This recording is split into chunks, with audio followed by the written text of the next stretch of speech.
Le doy la bienvenida a Janina Lojo, la conocen, ella es licenciada en Comercio Internacional, especialista en análisis también financiero, económico, así que le damos la bienvenida. ¿Cómo estás, Janina? Un gusto saludarte como siempre. Agustina, ¿cómo te sentís? Bueno, es más o menos, la verdad que no muy bien, no te voy a mentir, no te voy a mentir, ya nos conocemos, ya hay confianza, pero bueno, estamos acá. Lo bueno es que, como dije antes, tengo muy buenos entrevistados que me van a hacer esto un poco más fácil, así que eso va el agradecimiento personal también para vos. Así que bueno, gracias por sumarte a esta tarde de streaming de Hora Play. No, por favor, y espero que te mejores pronto. Hay mucha gente así, ¿eh? Sí. Es la garganta que bueno, viene con fiebre. Así que termino el programa y me voy a la guardia, básicamente. Así como corresponde. Pero bueno. Bueno, ayer viste el discurso de Javier Milei en la cadena nacional. Por supuesto, por supuesto. Un discurso bastante interesante porque hubo mucho balance y también dejó un par de perlitas sobre lo que se viene y habló, sí, Sí, habló del comercio internacional. No es la primera vez ya de que el presidente pone en sus discursos foco en el comercio internacional, haciendo énfasis en la necesidad que tiene la Argentina de hacer una apertura. mm, Así que es bastante interesante. Es un cambio de foco, no es algo a lo que estamos acostumbrados, por lo menos en los claro. últimos 20 o más años de escuchar a un presidente hablar poniendo tanto foco en el comercio exterior. Y ya lo habíamos escuchado la semana pasada en el discurso que dio cuando asumió la presidencia pro Mm, tempore del Mercosur. Fue un discurso bastante fuerte, ¿sí? O sea, marcó una postura clara de la Argentina. Argentina quiere abrirse al mundo y está dispuesta a hacerlo con el Mercosur, claramente, claro. pero bueno, dependerá del resto de los miembros del Mercosur. Totalmente. De hecho, ahora vamos a escuchar un pedacito de ese discurso, porque es verdad que había sido realmente un discurso duro, ¿no? El que dio aquella vez en el Mercosur, la semana pasada, ¿no? Y ayer volvió a mencionar el Mercosur justamente en su discurso, dijo, vamos a hacer acuerdos, sí, todo muy lindo, pero también vamos a hacer acuerdos de libre comercio, vamos a avanzar, por ejemplo, con el acuerdo de libre comercio de los Estados Unidos. Para vos, ¿qué deja ver, qué nos deja entrever, ¿no? Este discurso de Javier Milei, tanto el de la semana pasada como el de ayer, ¿no? En materia de comercio internacional y lo que puede llegar a darle eso a la Argentina. Yo creo que claramente lo que le está diciendo al Mercosur es súbanse, voy a usar una frase que le uso, súbanse al tren, ¿sí? Mm, Súbanse al tren porque el tren va a salir de la estación con ustedes o sin ustedes. O sea, la intención es avanzar en un determinado camino y si es con el Mercosur, que es para mí lo mejor porque es de la manera en la que se va a lograr obtener el mayor potencial, es ahí por donde hay que ir, pero si el Mercosur no quiere acompañar, la Argentina buscará los permisos necesarios, porque lo que marcó el discurso de la semana pasada fue, no queremos romper, mm, pero queremos avanzar. Si ustedes no quieren, bueno, vamos a buscar los mecanismos para hacerlo. O sea, solicitaremos los permisos para celebrar nosotros los acuerdos por separado, claro, pero queremos mantener el Mercosur y queremos que todo el Mercosur se abra. Y algo claro. interesante es esto que mencionó, que el acuerdo con Estados Unidos se tendría que haber celebrado hace 19 años. ¿Qué pasó hace Mm, 19 años? Tuvimos la cumbre de Mar del Plata, donde se cayó el claro. famoso ALCA, ¿sí? Hubiese sido un acuerdo de libre comercio para toda la región, que iba desde Estados Unidos hasta Argentina, y claramente hubiese formado el área de comercio más grande del mundo y hoy tendría un volumen transaccional que sería Mm, envidiable para el resto del planeta. Pero se cayó claro. por diferencias políticas. Y acá lo que está diciendo, me parece mi ley, es corramos la política y pensemos en el foco económico y qué es lo mejor para la economía de los países miembros del Mercosur. Totalmente. Voy a aprovechar que lo mencionaste, ¿no? El discurso de la semana pasada. Tenemos un fragmentito, fue un discurso más largo, pero tenemos un fragmentito para escuchar, así la gente entiende de qué estamos hablando y lo analizamos juntas, ¿querés? Dale.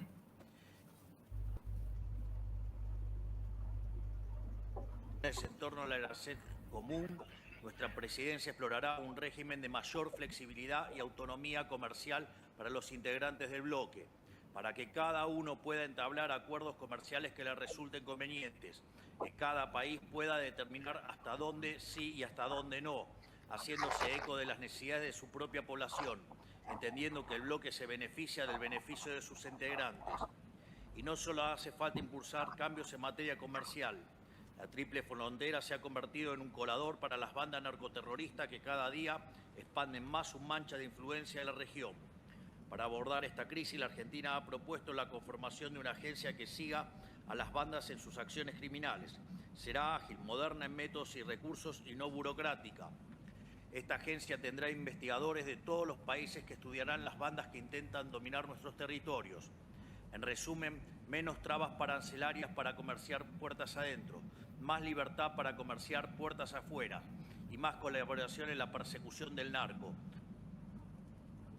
Bueno, ahí está un Javier Milei que habla, esto que vos decías, ¿no? De hacer más cosas, de romper un poco las fronteras del Mercosur, creo que para él son más barreras que fronteras, y habla incluso de crear casi nuevos organismos, ¿no? Dentro de algo que suena paradójico para Javier Milei, que quiere cerrar organismos, pero propone crear nuevos espacios dentro del Mercosur para que haya ciertos mecanismos de control que permitan mayor libertad, como dice él. ¿Qué opinás? ¿Cómo analizás esto que plantea Javier Milei? Ante una mirada de Luis Lacalle Pou que creo que no termina de entender mucho, pero bueno, ya se está yendo y es como que está más allá del bien y del mal. A ver, está la propuesta de crear organismos dentro del Mercosur que permitan incrementar la seguridad, es algo muy interesante teniendo en cuenta que tenemos las fronteras compartidas y hay muchos problemas en las fronteras. El ejemplo de hacia dónde debería ir el Mercosur es la Unión Europea. Y cuando se crea el Mercosur, el objetivo de Máximo era llegar a conformar una comunidad económica, pero nunca llegamos. Nos quedamos en el camino, las diferencias políticas, las diferencias económicas, las crisis nos fueron arrastrando y nos fueron dejando en el proceso. Y creo que no le vendría mal un sacudón al Mercosur. Viste que dicen que si no cambiás, si no evolucionás, en algún punto desapareces. Bueno, creo que el Mercosur necesita ese sacudón para poder evolucionar. Porque hoy, como está totalmente estancado y no va camino hacia nada. Y no le es funcional a ninguno de los países miembros. Porque para simplemente tener una reducción arancelaria, entonces hacemos acuerdos bilaterales entre nosotros como teníamos antes y ya está. Claro. No, hay que profundizar, hay que crear los organismos que sean necesarios para ser seguras. Porque, a ver, la seguridad en las fronteras es clave para el intercambio comercial. Que la gente no esté segura o que pueda haber delincuencia, que pueda haber las cargas o el intercambio, claramente atenta contra el crecimiento económico de la región. Entonces, la verdad que más allá de está bien eso que decís, porque se habla poco y es importante, es verdad. No, es que aparte, más allá de que para la política interna estemos tratando de achicar, el Mercosur tampoco es tan grande, entonces se puede todavía agrandar.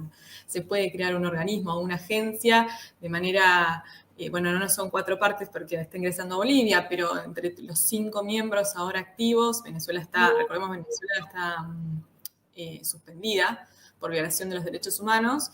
La verdad que sería algo muy interesante de ver y yo creo que aportaría mucho al comercio de la región.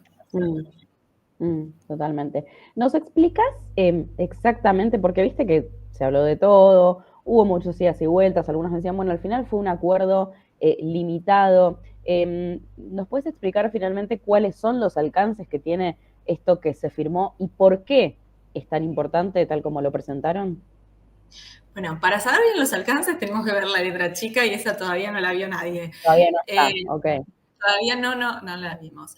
Lo que sabemos es que se va a avanzar en una primera instancia con la parte comercial, porque la parte comercial lo que tiene es que, recordemos que lo que sería el Mercosur, cualquier acuerdo, una vez que se firma, tiene que ser ratificado por cada uno de los parlamentos para que entre en vigencia, ¿sí? Bueno, en la Unión Europea, por ejemplo, las atribuciones que tiene la Comisión Europea hacen que la parte comercial se pueda aprobar en el organismo multilateral que ellos tienen, donde hay representantes de todos los países, sin necesidad de que se ratifique en cada uno de los parlamentos. Puede entrar en vigencia. Entonces, ¿qué es lo que apuntó la Unión Europea? Destraemos el acuerdo, vamos por lo comercial, que sabemos que en la Comisión conseguimos los votos, ¿sí?, para aprobarlo y empezar a funcionar. Y la parte que tiene que ver con lo institucional, lo que tiene que ver con derechos humanos, o sea, todo lo que es más profundo del acuerdo, eso sí va a pasar por el Parlamento de cada país y eso es donde ahí va a estar la traba. Pero lo que están tratando de hacer es desbloquear la parte comercial. No tanto quizás para el intercambio comercial, que eso lleva tiempo, sino para facilitar la inversión extranjera de Europa en los países miembros del Mercosur, que es donde estaba el mayor interés.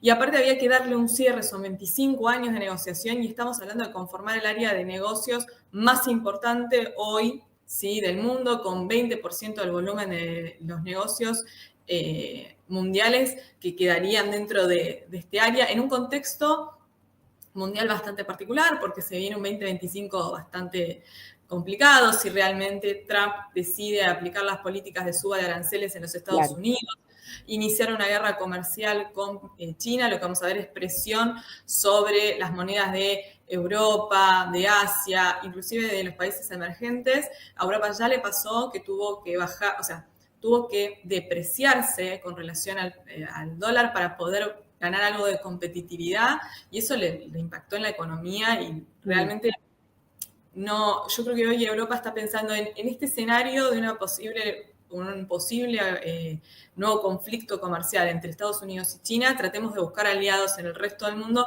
para que nuestro comercio no se vea tan perjudicado. Y creo que por ahí es que se decidió ir de fondo con el acuerdo. Bienvenido sea, 25 años de negociación, un preacuerdo de 2019. Realmente es algo importante, más allá de si estamos de acuerdo con la continuidad del Mercosur o no, la firma, aunque sea simbólica del acuerdo, es muy importante.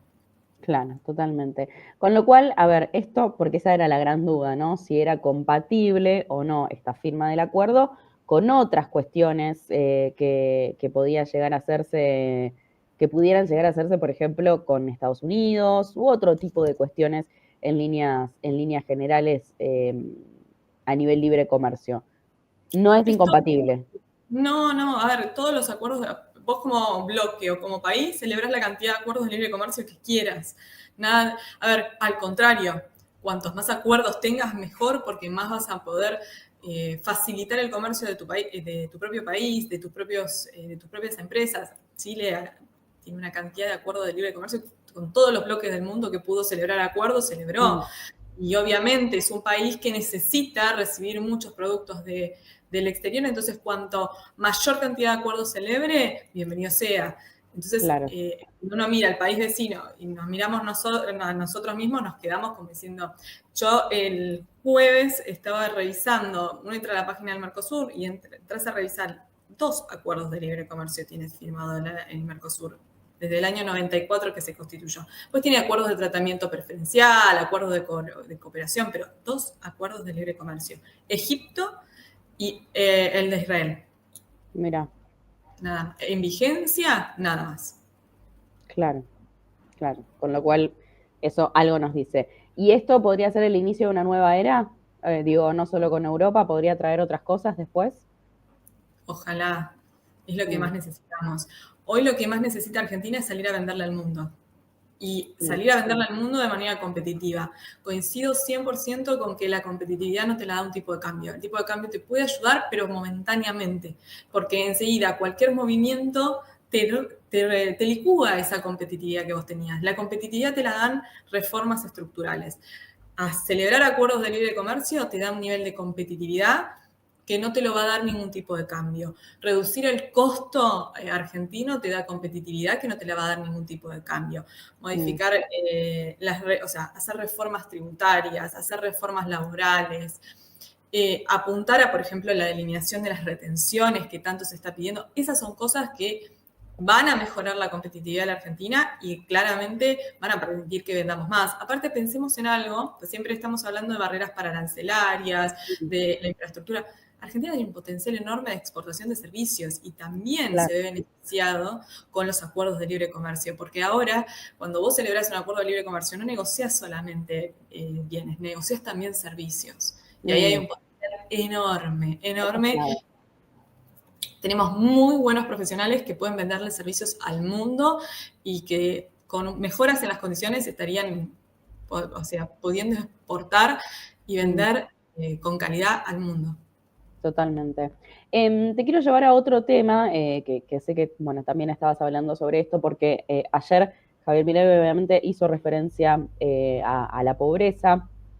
Muchos analistas que ayer, valga la redundancia, analizaban el número de la pobreza, decían, bueno, en principio subió la pobreza con Javier Milei, después bajó, entonces hay una, no sé, a ver, bajó, pero no se sabe si eso es una tendencia o no. Entonces lo que te quiero preguntar es qué significa, ¿no? Porque la realidad es que prácticamente, más allá de que haya bajado, la realidad es que la mitad de la Argentina todavía está bajo la línea de la pobreza y eso es un número tremendo, tremendo, durísimo, que realmente duele. La pregunta es, ¿esto es una tendencia, este número que empezó a bajar? ¿Es algo fortuito? ¿Es algo que se va a sostener en el tiempo? ¿Qué análisis haces? A ver, con relación a la pobreza, lo que se observó fue que en el primer trimestre hubo un incremento y luego ya en el segundo y tercer trimestre la tendencia fue que se observó la baja.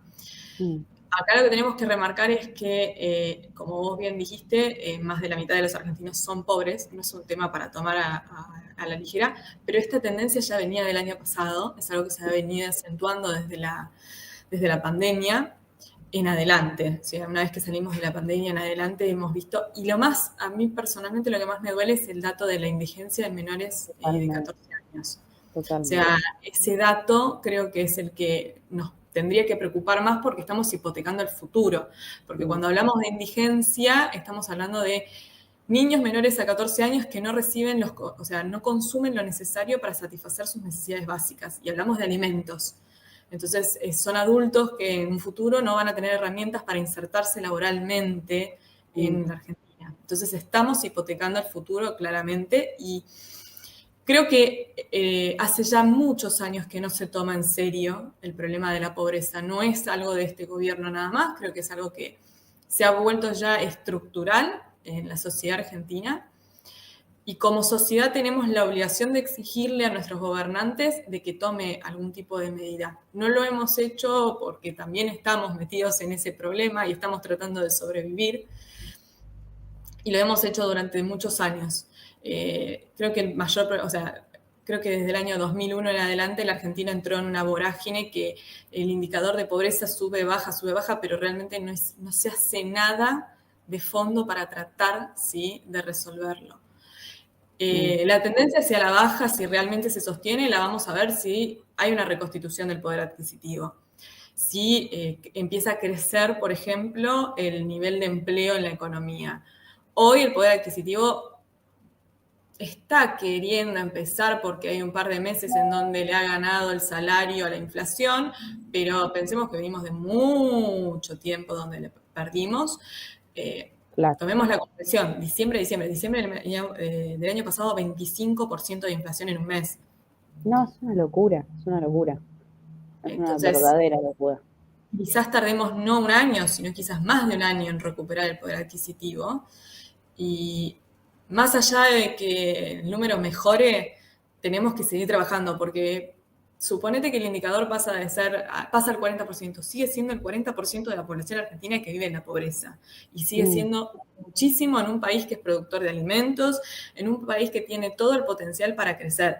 Entonces, hasta que ese número no baje a un nivel que no sé, o sea, ínfimo, tenemos que seguir trabajando para solucionar el problema de la pobreza. Y vuelvo sobre lo mismo, creo que se volvió estructural. Ya no es algo de este gobierno, sino es algo que hasta hace mucho tiempo o sea, el asistencialismo que hemos visto muchas veces no resuelve el problema de fondo. Es la famosa frase, no hay que darle a la gente pescado, sino hay que enseñarle a pescar. Bueno, exactamente. Totalmente. La verdad que sí, esa es la clave. Ojalá que esto sea una tendencia sostenida, ¿no?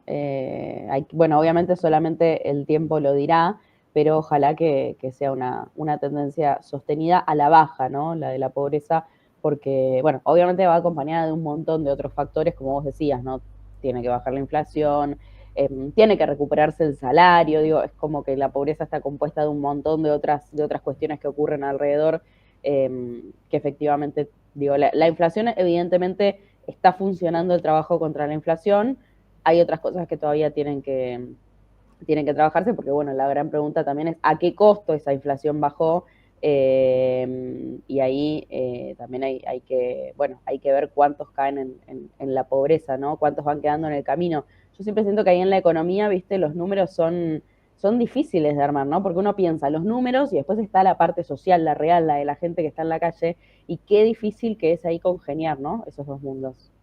Sí, y más allá de eso, hay que pensar que hay, a ver, siempre se dice lo mismo, ¿cómo podés estudiar, por ejemplo, si no comiste? Obviamente que Exacto. no.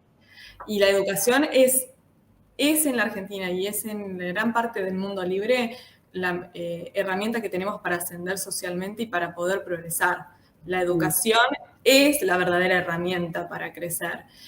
Entonces, bueno, hay que trabajar para solucionar eso. El asistencialismo no es la solución, lo hemos visto, porque sí, el asistencialismo quizás aplaca el número durante un tiempo, pero el número rebota de nuevo. Y si le bajás la asistencia, que es lo que o se licúa por la inflación, la asistencia, porque vos no la modificás y la inflación la va licuando, te encontrás con esto, el número se dispara y el problema sigue estando, porque no resolviste el problema de fondo, que es que esa gente Claro. no se puede insertar laboralmente.